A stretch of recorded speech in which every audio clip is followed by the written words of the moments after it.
సందర్భంగా ఆంధ్రప్రదేశ్ కాంగ్రెస్ పార్టీ మిత్రుడు గిడుగు రుద్రరాజు అధ్యక్షతన ఆంధ్రప్రదేశ్ కాంగ్రెస్ పార్టీ అధ్యక్షురాలు డాక్టర్ వైఎస్ రాజశేఖర రెడ్డి గారి కుమార్తె ఈ రాష్ట్ర అధ్యక్షురాలుగా ఈ కార్యక్రమాన్ని ఏర్పాటు చేసి ఈ కార్యక్రమంలో శ్రీ రాహుల్ గాంధీ గారిని ముఖ్య అతిథులుగా పాల్గొనమని ఆహ్వానించడం జరిగింది. ప్రాథమికంగా రాహుల్ గాంధీ గారు ఈరోజు ఈ సమయంలో ఈ కార్యక్రమంలో పాల్గొని డాక్టర్ వైఎస్ రాజశేఖర రెడ్డి గారి 75వ జయంతి వేడుకలలో మీ అందరి మధ్యన ఉండాలని వారు భావించింది. కానీ మణిపూర్లో ఉన్న ప్రత్యేక పరిస్థితుల్లో ఏఐసిసి కాంగ్రెస్ పార్టీ అధ్యక్షుడు మల్లికార్జున ఖర్గే గారి ఆదేశాల మేరకు వారు మణిపూర్ రాష్ట్ర పర్యటనకు వెళ్తూ నన్ను ఆదేశించడం జరిగింది. ఆంధ్రప్రదేశ్ కాంగ్రెస్ పార్టీ శ్రీమతి షర్మిలమ్మ గారు ఏర్పాటు చేసిన కార్యక్రమంలో నా ప్రతినిధిగా మీరు పాల్గొని మన వైపు నుంచి సంపూర్ణంగా గాంధీ కుటుంబం ఎప్పుడు వైఎస్ఆర్ కుటుంబానికి ఆంధ్రప్రదేశ్ కాంగ్రెస్ పార్టీ కార్యకర్తలకు వైఎస్ఆర్ అభిమానులకు అండగా నిలబడతామని చెప్పి మీరు వెళ్ళి వాళ్ళ మధ్యలో నిల్చొని చెప్పి రావాల్సిందిగా రాహుల్ గాంధీ గారు నన్ను ఆదేశించడం జరిగింది. నాతో పాటు ఈ కార్యక్రమంలో ఆంధ్రప్రదేశ్ ఇన్ఛార్జ్ మాణిక్ ఠాగూర్ గారు, తెలంగాణ ఇన్ఛార్జ్ దీపదాస్ మున్షి గారు, ఆంధ్రప్రదేశ్ మాజీ అధ్యక్షులు రఘువీరారెడ్డి గారు, డాక్టర్ కేవీపీ రామచంద్రరావు గారు, మా సహచర మంత్రివర్గ సభ్యులు, ముఖ్యంగా మా మిత్రుడు పట్టి విక్రమార్క గారు, మిగతా మంత్రివర్గ సభ్యులు అందరూ కూడా ఈ కార్యక్రమంలో పాల్గొని ఈరోజు ఈ వాతావరణం చూస్తుంటే ఎవరైనా ఎవరి కుటుంబంలో ఎంత దగ్గర వాళ్ళు చనిపోయినా నెలకు 2 నెలలకు 3 నెలలకు వారి జ్ఞాపకాలు మన నుంచి దూరం అవుతూ ఉంటాయి. కానీ డాక్టర్ వైఎస్ రాజశేఖర రెడ్డి గారు మన నుంచి దూరమైన 15 సంవత్సరాలైనా వారి జ్ఞాపకాలు ఇంకా మన మదిలో మెదులుతున్నాయి. వారిని శాశ్వతంగా మనం గుర్తుపెట్టుకున్నాము అంటే వారు నాయకుడుగా, సంక్షేమ సృష్టికర్తగా, అభివృద్ధి రాష్ట్రంగా నాడు ఉమ్మడి ఆంధ్రప్రదేశ్ని తీర్చిదిద్దడమే కాకుండా ప్రతి ఒక్క మన కుటుంబ సభ్యులలో ఒక కుటుంబ సభ్యుడిగా వారు మనలో బలమైన ముద్ర వేసింది. కాబట్టి ఈరోజు ఈ వేదిక మీద ఉన్న వాళ్ళు నిన్నగాక మన వైఎస్ఆర్ గారిని కలిసినట్టు, ఆ కలిసినప్పుడు జరిగిన చర్చలను ఇక్కడ ప్రస్తావించినట్టుగా ఉండవల్లి అరుణ్ కుమార్ గారి నుంచి మొదలు పెడితే మాట్లాడిన వక్తలందరూ కూడా ఆనాటి జ్ఞాపకాలను ఈరోజు ప్రస్తావించారు. ఇది చాలా అరుదైన సందర్భం, అరుదైన అంశం. ఎంత గొప్ప నాయకుడైనా కొంతకాలానికి కాలక్రమేణా ప్రజల మదిలో నుండి దూరం అవుతూ ఉంటారు. కానీ డాక్టర్ వైఎస్ రాజశేఖర రెడ్డి గారి కాలం గడిచిన కొద్దీ, సంవత్సరాలు పోయిన కొద్దీ ఇంకా బలంగా పేదవాళ్ళ మదిలో, పేదవాళ్ళ గుండెల్లో ఇప్పటికీ గుర్తుండిపోయే విధంగా వారు ఉన్నారు అని అంటే, వారు ఉన్నప్పటికంటే ఈరోజు వారు లేని లోటు మనందరికీ కనిపిస్తుంది. కొన్నిసార్లు వ్యక్తులు ఉన్నప్పుడు వాళ్ళ గొప్పతనం మనకు అర్థం కాదు. కొన్నిసార్లు వాళ్ళు మనకు దూరం అయినప్పుడు, మనం వాళ్ళని కోల్పోయినప్పుడు వాళ్ళ విలువ తెలుస్తుంది. ఈరోజు 2 రాష్ట్రాలలో సంక్షేమమైన, అభివృద్ధి అయినా ప్రజలతో మమేకమైన నాయకుడి గురించి చర్చ జరిగినప్పుడల్లా రాజశేఖర రెడ్డి గారు లేని లోటు ఈ సమాజం గమనిస్తుంది, ఈ సమాజం చర్చించుకుంటుంది. అందుకే ఈరోజు పార్టీగా ఆంధ్రప్రదేశ్లో కాంగ్రెస్ బలహీనంగా ఉన్న రాజశేఖర రెడ్డి గారి అభిమానులకు ఈ రాష్ట్రంలో కొదవలేదు, తెలంగాణలో కొదవలేదు.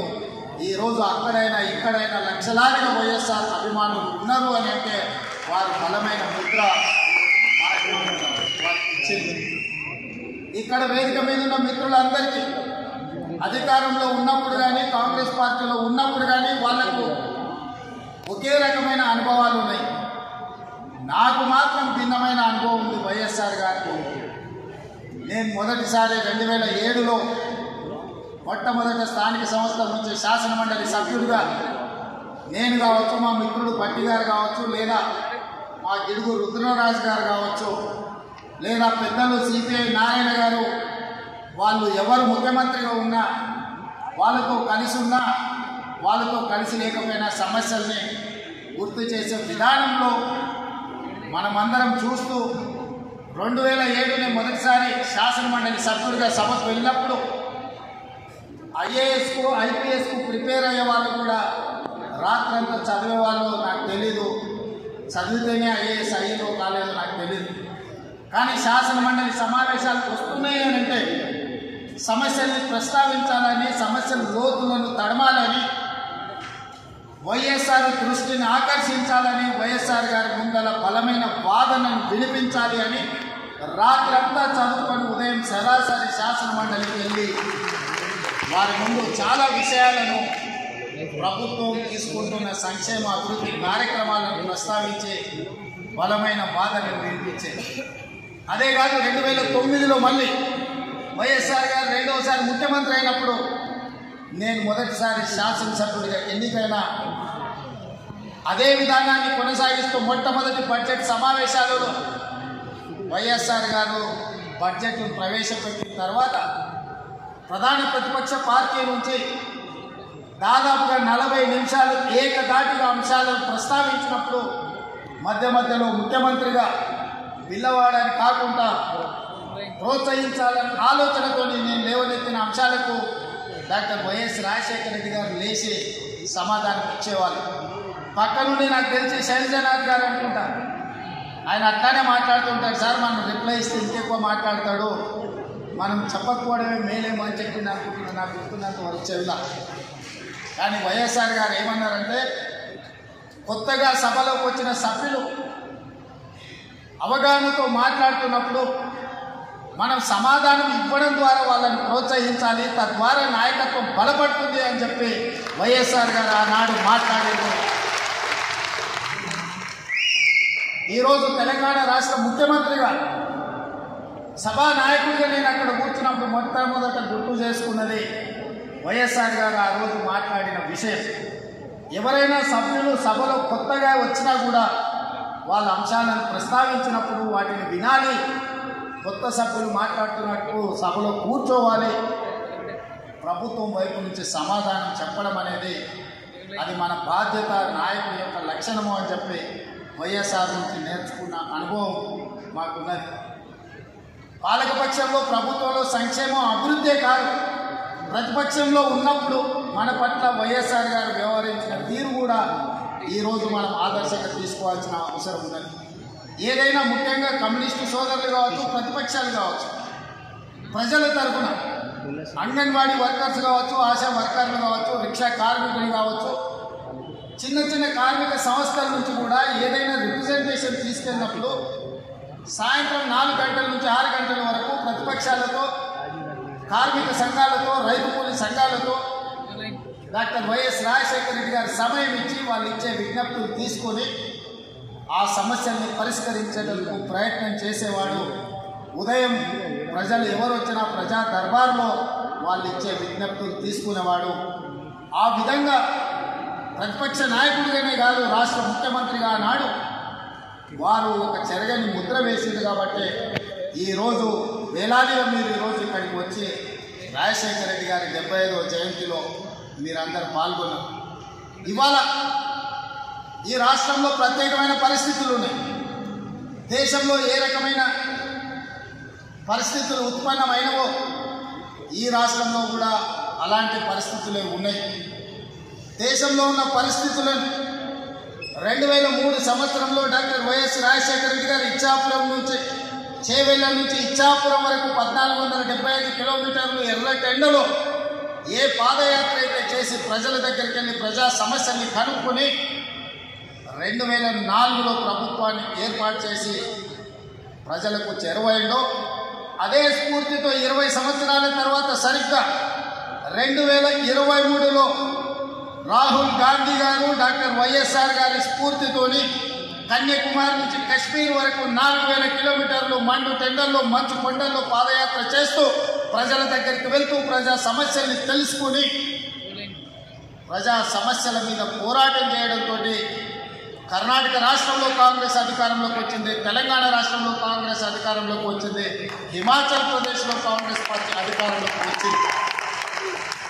కేంద్రంలో 100 సీట్లు గెలిచి ప్రధాన ప్రతిపక్ష పాత్ర పోషించి ఈరోజు మొన్న జరిగిన పార్లమెంట్ సమావేశాలలో నరేంద్ర మోడీ గారిని మన నాయకుడు రాహుల్ గాంధీ గారు నిలదీసిన విధానం ఆనాడు 99లో రాజశేఖర రెడ్డి గారు ప్రతిపక్ష నాయకుడు పోషించిన పాత్ర ఈనాడు రాహుల్ గాంధీ గారు పోషిస్తున్న పాత్రను మనం పోల్చి చూసుకోవచ్చు.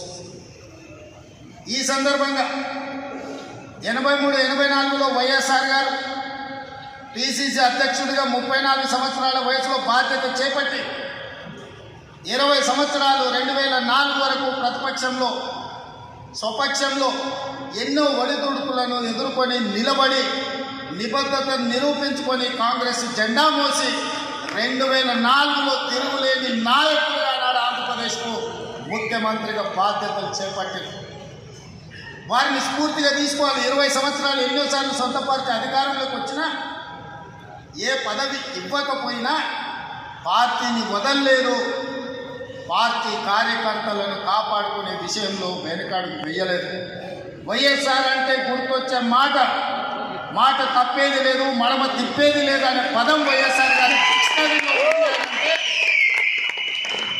నాయకులుగా వారు ఎంత బలమైన చెరగని ముద్రేషిలో మనం ఆలోచన చేయాలి. 2004లో వైఎస్ఆర్ గారు ముఖ్యమంత్రిగా పదవోన్నతి వస్తే 2004లో నేను రాజకీయ అరంగేట్రం చేసిన 2004 నుంచి 2024 వరకు ప్రతిపక్షంలో ప్రజల మధ్యలో ఉండి 20 సంవత్సరాలు కొట్లాడి ఈరోజు 2024లో తెలంగాణ రాష్ట్రానికి ముఖ్యమంత్రిగా ఈరోజు మీ ముందు నిలబడి మాట్లాడుతున్నాను. ఎందుకు ఈ అంశాన్ని ప్రస్తావిస్తున్నా అంటే వైఎస్ షర్మిల 2009లో రాజశేఖర రెడ్డి గారు చనిపోయిన తర్వాత వారి మరణాన్ని భరించలేక వారి మరణంతో గుండె పగిలి వందలాది మంది చచ్చిపోతే ఓదార్పు యాత్ర మొదలుపెట్టి షర్మిల గారు ఈరోజు ఆంధ్రప్రదేశ్లో కానీ తెలంగాణలో కానీ కాంగ్రెస్ పార్టీ కార్యకర్తలను వైఎస్ఆర్ అభిమానుల మధ్య అలుపెరగని పోరాటం చేస్తున్నది. ప్రతి పోరాటానికి ప్రతి అడుగుకు ఒక సమయం సందర్భం వస్తుంది, ప్రజలు తీర్పిస్తారని నేను బలంగా నమ్ముతున్నాను. 2009 నుంచి నాడు షర్మిల గారు కాంగ్రెస్ పార్టీ అధ్యక్షురాలుగా 2024లో బాధ్యత వహించారు. ఈనాడు ఆంధ్రప్రదేశ్లో ఉన్న పరిస్థితులు, ఇక్కడ జరుగుతున్న పరిణామాలను చూస్తుంటే 2009లో వైఎస్ఆర్ గారు ఎట్లయితే రెండోసారి అధికారంలోకి తీసుకొచ్చిండో 99లో ప్రధాన ప్రతిపక్ష నాయకుడిగా వారు ఏ పాత్ర అయితే పోషించిందో 99లో ఆనాడు డాక్టర్ వైఎస్ రాజశేఖర రెడ్డి గారు ప్రధాన ప్రతిపక్ష నాయకుడిగా రాణించి సమస్యల మీద కొట్లాడి కాంగ్రెస్ 2004లో అధికారంలోకి రావడానికి పునాదులు వేసిందో ఈరోజు ఈ వేదిక మీద నుంచి నేను స్పష్టంగా ఆంధ్రప్రదేశ్ ప్రజలకు ఒక మాట చెప్పదలుచుకున్నా. 99లో రాజశేఖర రెడ్డి గారు ప్రధాన ప్రతిపక్ష నాయకుడిగా పోషించిన పాత్ర ఈనాడు వైఎస్ షర్మిల మీ తరఫున నిలబడుతుంది, మీ తరఫున కొట్లాడుతుంది. ప్రజల గొంతుకై ప్రజా సమస్యల మీద మాట్లాడుతుంది. 99 రాజశేఖర రెడ్డి గారి స్ఫూర్తిని ఈనాడు షర్మిల కొనసాగిస్తుందని సంపూర్ణమైన విశ్వాసం నాకున్నది. 99లో వైఎస్ఆర్ని చూసిన చాలామంది పెద్దలు వేదిక మీద ఉన్నారు, ఉమ్మడి రాష్ట్రంలో ప్రజలు ఉన్నారు. 99లో వైఎస్ఆర్ఏ, ఇవాళ వైఎస్ షర్మిల ప్రధాన ప్రతిపక్ష నాయకురాలుగా పనిచేస్తుందని చెప్పి నేను ఈ సందర్భంగా మీకు అందరూ తెలియజేస్తాను. ఈరోజు ఈ రాష్ట్ర రాజకీయాల గురించి నేను ఎక్కువ మాట్లాడను, కానీ ఒక్క మాట అయితే చెప్పదలుచుకున్నాను. ఈ రాష్ట్రంలో బీజేపీ అధికారంలో ఉంది. బీజేపీ అంటే బాబు, జగన్, పవన్. ఈ రాష్ట్రంలో ప్రతిపక్షం లేదు. ఈ రాష్ట్రంలో ఉన్నది మొత్తం పాలకపక్షమే. బాబు గారు మోడీ పక్షమే, జగన్ గారు మోడీ పక్షమే, పవన్ గారు మోడీ పక్షమే. మరి అంతా పాలకపక్షమైనప్పుడు ప్రతిపక్ష పాత్ర ప్రజా సమస్యల మీద మాట్లాడాలి, నిలదీయాలి, కొట్లాడాలి అనేది ఒక నాయకుడు కావాలి. ఆ నాయకురాలే వైఎస్ షర్మిల.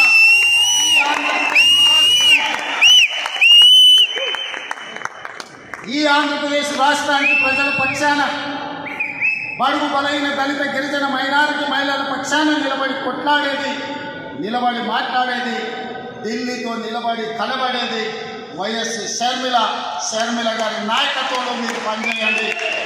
తప్పకుండా 2029లో రాజశేఖర రెడ్డి గారు ఏ విధంగా అయితే 1984లో ప్రస్తావన మొదలుపెట్టి 2004లో 20 సంవత్సరాలు కొట్లాడి ఆనాడు ఉమ్మడి ఆంధ్రప్రదేశ్కు ముఖ్యమంత్రి అయిందో, 2009లో ఈ ప్రస్థానం మొదలుపెట్టి 2029లో ఆంధ్రప్రదేశ్ రాష్ట్రానికి వైఎస్ షర్మిల ముఖ్యమంత్రి అవుతుంది.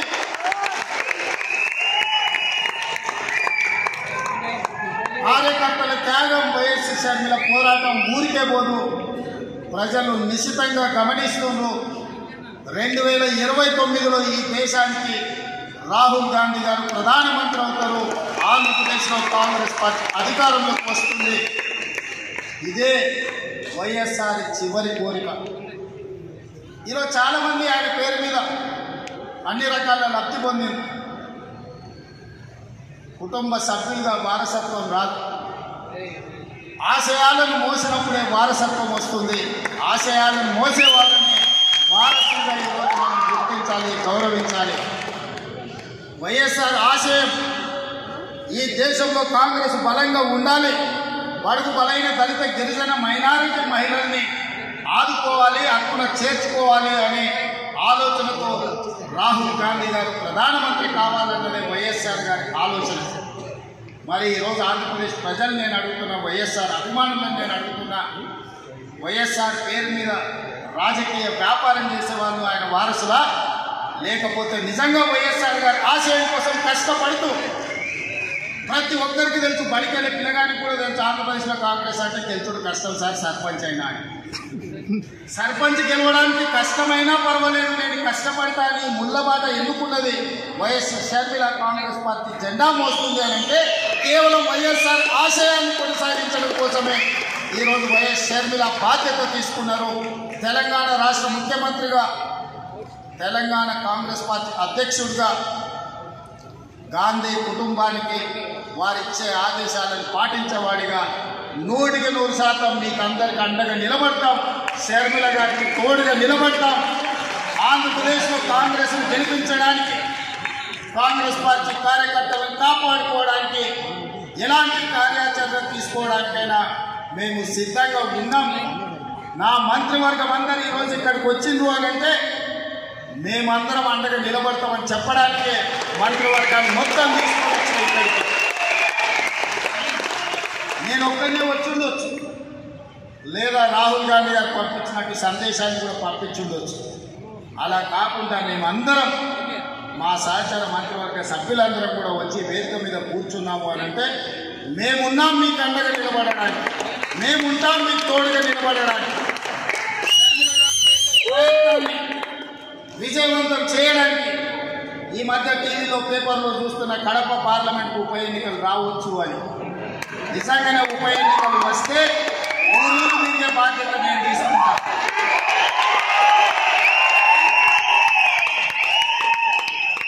కడప పౌరుషాన్ని ఢిల్లీకి చాపే సందర్భం వస్తే కడప జిల్లా వాసుల తరపున కాంగ్రెస్ పార్టీ జెండా మోయడానికి గల్లీ గల్లీ తిరగడానికి అక్కడి నుంచే ఎక్కడైతే పోగొట్టుకున్నామో అక్కడనే వెతుక్కోమని పెద్దలు ఏదైతే చెప్పిందో ఏ కడప జిల్లాలో కాంగ్రెస్ పార్టీకి దెబ్బ తగిలిందో అదే కడప జిల్లా నుంచి కాంగ్రెస్ పార్టీ జెండాను ఎగరేసి ఆ గడ్డ మీద నుంచి పోరాటం మొదలు పెడతాం. మీరందరూ కలిసి రండి. మేమందరం చెప్పమంటే తెలియజేస్తూ మీ అందరి దగ్గర సెలవు తీసుకుంటున్నాం. జై కాంగ్రెస్.